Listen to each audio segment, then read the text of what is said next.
आबाद ऊंचा बोल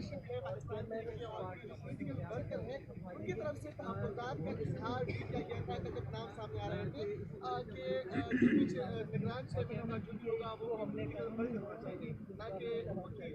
जब एक बैरिस्टर आएगा, जब वकील आएगा, चेयरमैन बनेगा, तो क्या जो इख्तिलाफ़ात सामने आ रहे थे, जो तहफ़्फ़ुज़ात सामने आ रहे थे, किस तरह जी देखें, जैसा मैंने कहा कि जो कदावर शख्सियात थीं बहुत सारी, वो चूँकि अपने मुस्तकिल ओहदों पे अपनी ज़िम्मेदारियाँ निभा रहे हैं, तो इसलिए उनको एक टेम्परेरी एक आर्जी तौर पे केयर टेकर सेटअप में लाने का कोई फ़ायदा नहीं था। जो बैरिस्टर साहब हैं वो नॉमिनी हैं इमरान खान साहब के, और इसीलिए वकील को चूज़ किया गया ताकि वो अपना जो इंस्ट्रक्शंस उनको मिलती रहेंगी वो उसके मुताबिक एक्ट करते रहेंगे। पॉलिटिकल फिगर्स अपने अपने काम कर रहे हैं। जब इमरान ये चूँकि आप समझिए कि एक अरेंजमेंट है, इसलिए इसमें कोई परमानेंट हम पॉलिटिकल फिगर नहीं लाना चाहते थे। एक second please, one at time. पहले आए हैं जी, पहले बात। सर, इस तरह तो नहीं है कि जो आपकी सियासी मुखालिफिन है उनकी ये ख्वाहिश थी कि इमरान खान को किसी तरीके से साइड पे किया जाए, तो क्या वो अपने मकसद में कामयाब तो नहीं हो गए? और अगले इलेक्शन में खान साहब तो आप देख रहे कि वो बाहर ही होंगे इलेक्शन। देखिए जी, ये स्टॉप गैप अरेंजमेंट उसी जो स्ट्रेटजी है दूसरी साइड की, उसी का तोड़ है। ये उसी का तोड़ है जो कि जो स्ट्रेटजी है दूसरी साइड की, ये जो हमने फैसला किया, ये उसी स्ट्रेटजी की काउंटर स्ट्रेटजी है। ये कोई -1 नहीं, जिस तरह मैंने कहा, ये कोई कू नहीं। और ये जो नॉमिनेशन है उससे ही आपको ज़ाहिर हो जाता है कि ये प्योर नॉमिनेशन है और प्योर टेम्पररी अरेंजमेंट है। हो सकता है अगर कोई हम कदावर शख्सियत लाते तो आप फिर ये सवाल पूछ सकते थे मेरे से, लेकिन ऐसी बात नहीं है। अली साहब,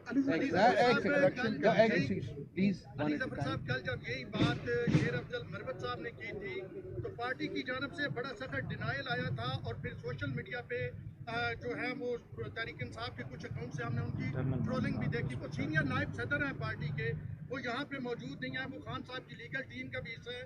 तो क्या वो जो कहते हैं कि पार्टी के अंदर भी गद्दार लोग मौजूद हैं, उससे उनके बयानिए को तक़वियत मिल रही है? नहीं, देखिए जी, वो मरवत साहब ने जो कहा था वो भी दुरुस्त थी बात, क्योंकि वो मीटिंग में बैठे हुए थे। लेकिन वो सिर्फ डिफरेंस ये था कि कल इमरान खान साहब ने ये कहा था कि आप अपनी जो लीडरशिप है उससे मेरी ये फैसले को प्रूव करा लें, और प्रूव जब तक नहीं होता, आपको पता है पार्टी अनाउंस नहीं कर सकती है और फाइनल डिसीजन नहीं समझी जाती। तो वो जब शाम को, जैसा मैंने बताया कि जब मैंने ये सारी चीज़ें बताई और ये डिस्कशन हुई, तो उसके बाद वो मेन लीडरशिप जो है उन्होंने प्रूव कर दिया। तो फिर मैंने आज अनाउंस कर रहा हूँ, मुझे ज़िम्मेदारी दी थी उन्होंने ये अनाउंस करने की, मैं इसलिए ज़िम्मेदारी अनाउंस कर रहा हूँ। तो इसलिए कोई किसी किस्म का कॉन्फ्लिक्ट किसी के दरमियान नहीं है, ना होना चाहिए। अगर हुआ तो मैं फिर उसको इंशाल्लाह रिजॉल्व कर लूँगा। Just a second. Care taker chairman, ये नई इस्लाम देख रहे पाकिस्तानी सियासत में, ऐसा ना हो इलेक्शन कमीशन इस लफ्ज के ऊपर भी कोई आपके साथ कोई तनाज़ा खड़ा कर दे। कागज पे चेयरमैन ही होगा लिखा हुआ, तो कानूनी कार्रवाई पूरी करेंगे। केयर टेकर सिर्फ मैं इसलिए इस्तेमाल कर रहा हूँ कि मैं इसको एक्सप्लेन करना चाहता हूँ इनके रोल को, ताकि हमारे जो वर्कर्स हैं और पार्टी लीडरशिप है उनका जो खदशात हैं वो ख़त्म हो जाए। नुमाइंदे के तौर पर हमने खान साहब से मुलाकात हुई है, लतीफ़ खोसा साहब और नईम मजूदा साहब की, वो दोनों अडियाला जेल के बाहर ये कह रहे हैं कि चेयरमैन पीटीआई ही इमरान खान साहब ही चेयरमैन होंगे। तो फिर आप यहाँ पर प्रेस कॉन्फ्रेंस कर रही है, आधा घंटे पहले की बात है। जी देखें, पहली बात तो उन्होंने पता नहीं कहा है कि नहीं, ये मुझे नहीं पता। अगर उन्होंने बयान किया है तो उनका अपना ये बयान हो सकता है, उसको मुझे तरदीद करने की ज़रूरत नहीं, आप उनसे खुद ही पूछ लें। लेकिन ये मैं अपनी ज़ाती तौर पे आपको राय दे दूं कि ज़ाती तौर पे मेरी नज़र में जो हकीकतन चेयरमैन हैं पार्टी के, वो इमरान खान साहब ही होंगे। तो अगर वो ये कह रहे हैं तो ये शायद हकीकतन बात कर रहे हैं, कानूनी तौर पे जो भी और हो। आपके पास बड़े सियासी लोग हैं, रऊफ साहब भी थे, बाकी भी लोग थे, बैरिस्टर साहब के ऊपर कोई एतराज़ नहीं, आपका फैसला है। लेकिन शाह महमूद जैसे लोग और परवेज इलाही जैसे लोगों को छोड़ के बैरिस्टर साहब का इनके हवाले से इंतखाब करना, ये हिकमत क्या है, ये भी बताइए। यही मैंने आपको बताया ना जी, कि वो जो इतने लोग थे, जो हमारे बड़े पॉलिटिकल लोग हैं, वो मुस्तकिल ओहदों पे बैठे हैं, और वो मुस्तकिल ओहदों पे ही रहेंगे। वो उनको मुनासिब नहीं है कि उनको आप उठा के मुस्तकिल ओहदों से हटा के एक टेम्प्रेरी ओहदे पे ले आएँ। तो इसलिए इसका मकसद यही था कि हम ये एक तो साफ नज़र आ रहा है कि हम ये एक टेम्प्रेरी अरेंजमेंट कर रहे हैं और इसलिए हमारा ये मकसद नहीं है कि कोई ऐसा शख्स आए जिसको हम फिर बाद में हटाएं और वो फिर टेम्प्रेरी तौर पे आए। उनके बड़े अपने अपने जिम्मेदारियां हैं जो उन्होंने निभानी हैं और वो चूँकि परमानेंट नेचर की हैं, इसलिए हम वो परमानेंट नेचर वाले लोगों को किसी तरह से उनको नुकसान नहीं पहुंचाना चाहते। साहब ये बताइएगा कि इंट्रा पार्टी इलेक्शन आप हफ्ते को कराने जा रहे हैं, एक तरफ हम ये देख रहे हैं कि तहरीक इंसाफ के कारकुन जब वो गिरफ्तार हो रहे हैं, झंडा नहीं लगा सकते, मूव नहीं कर सकते, एक्टिविटी नहीं कर सकते।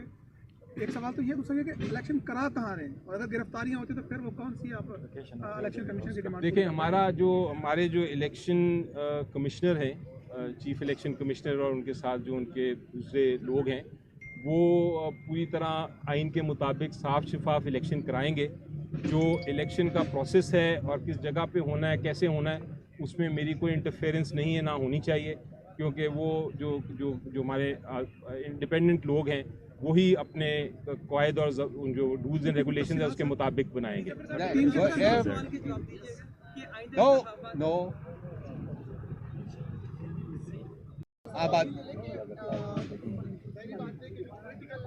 ऊंचा बोल। उनकी तरफ से तहफ़्फ़ुज़ात का इज़हार भी किया गया था जब नाम सामने आ रहे थे कि कुछ निगरान चेयरमैन का जो होगा वो हमने फर्ज होना चाहिए, ना कि वकील। जब एक मिनिस्टर आएगा, जब वकील आएगा, चेयरमैन बनेगा, तो क्या जो इख्तिलाफ़ात सामने आ रहे थे, जो तहफ़्फ़ुज़ात सामने आ रहे थे, किस तरह? जी देखिए, जैसा मैंने कहा कि जो कदावर शख्सियात थी बहुत सारी, वो चूँकि अपने मुस्तकिल ओहदों पे अपनी ज़िम्मेदारियाँ निभा रहे हैं, तो इसलिए उनको एक टेम्प्रेरी एक आर्जी तौर पे केयर टेकर सेटअप में लाने का कोई फ़ायदा नहीं था। जो बैरिस्टर साहब हैं वो नॉमिनी हैं इमरान खान साहब के, और इसीलिए वकला वकील को चूज़ किया गया ताकि वो अपना जो इंस्ट्रक्शंस उनको मिलती रहेंगी वो उसके मुताबिक एक्ट करते रहेंगे। पॉलिटिकल फिगर्स अपने अपने काम कर रहे हैं। जब इमरान, ये चूँकि आप समझिए कि ये टेम्प्रेरी अरेंजमेंट है, इसलिए इसमें कोई परमानेंट हम पॉलिटिकल फिगर नहीं लाना चाहते थे। एक second please, one at time. पहले आए हैं जी, पहले बात। सर, इस तरह तो नहीं है कि जो आपकी सियासी मुखालिफिन है उनकी ये ख्वाहिश थी कि इमरान खान को किसी तरीके से साइड पे किया जाए, तो क्या वो अपने मकसद में कामयाब तो नहीं हो गए? और अगले इलेक्शन में खान साहब तो आप देख रहे कि वो बाहर ही होंगे इलेक्शन। देखिए जी, ये स्टॉप गैप अरेंजमेंट उसी जो स्ट्रेटजी है दूसरी साइड की, उसी का तोड़ है। ये उसी का तोड़ है जो कि जो स्ट्रेटजी है दूसरी साइड की, ये जो हमने फैसला किया, ये उसी स्ट्रेटजी की काउंटर स्ट्रेटजी है। ये कोई -1 नहीं, जिस तरह मैंने कहा, ये कोई कू नहीं। और ये जो नॉमिनेशन है उससे ही आपको ज़ाहिर हो जाता है कि ये प्योर नॉमिनेशन है और प्योर टेम्प्रेरी अरेंजमेंट है। हो सकता है अगर कोई हम कदावर शख्सियत लाते तो आप फिर ये सवाल पूछ सकते थे मेरे से, लेकिन ऐसी बात नहीं है। अली जफर साहब, कल जब यही बात शेर अफजल मरवत साहब ने की थी तो पार्टी की जानब से बड़ा सख्त डिनायल आया था, और फिर सोशल मीडिया पे जो है वो तहरीक इंसाफ के कुछ अकाउंट से हमने उनकी ट्रोलिंग भी देखी। वो सीनियर नायब सदर हैं पार्टी के, वो यहाँ पे मौजूद नहीं है, वो खान साहब की लीगल टीम का भी हिस्सा है। तो क्या वो जो कहते हैं कि पार्टी के अंदर भी गद्दार लोग मौजूद हैं, उससे उनके बयानिए को तक़वियत मिल रही है? नहीं, देखिए जी, वो मरवत साहब ने जो कहा था वो भी दुरुस्त थी बात, क्योंकि वो मीटिंग में बैठे हुए थे। लेकिन वो सिर्फ डिफरेंस ये था कि कल इमरान खान साहब ने ये कहा था कि आप अपनी जो लीडरशिप है उससे मेरी ये फैसले को प्रूव करा लें, और प्रूव जब तक नहीं होता, आपको पता है पार्टी अनाउंस नहीं कर सकती है, वो फाइनल डिसीजन नहीं समझी जाती। तो वो जब शाम को, जैसा मैंने बताया कि जब मैंने ये सारी चीज़ें बताई और ये डिस्कशन हुई, तो उसके बाद वो मेन लीडरशिप जो है उन्होंने प्रूव कर दिया। तो फिर मैंने आज अनाउंस कर रहा हूँ, मुझे ज़िम्मेदारी दी थी उन्होंने ये अनाउंस करने की, मैं इसलिए ज़िम्मेदारी अनाउंस कर रहा हूँ। तो इसलिए कोई किसी किस्म का कॉन्फ्लिक्ट किसी के दरमियान नहीं है, ना होना चाहिए। अगर हुआ तो मैं फिर उसको इंशाल्लाह रिजॉल्व कर लूँगा। Just a second, care taker chairman ये नई इस्तेलाह हम देख रहे हैं पाकिस्तानी सियासत में भारतीय जनता पार्टी इलेक्शन में। ऐसा ना हो इलेक्शन कमीशन इस लफ्ज के ऊपर भी कोई आपके साथ कोई तनाज़ा खड़ा कर दे तो कागज पे चेयरमैन ही होगा लिखा हुआ, तो कानूनी कार्रवाई पूरी करेंगे।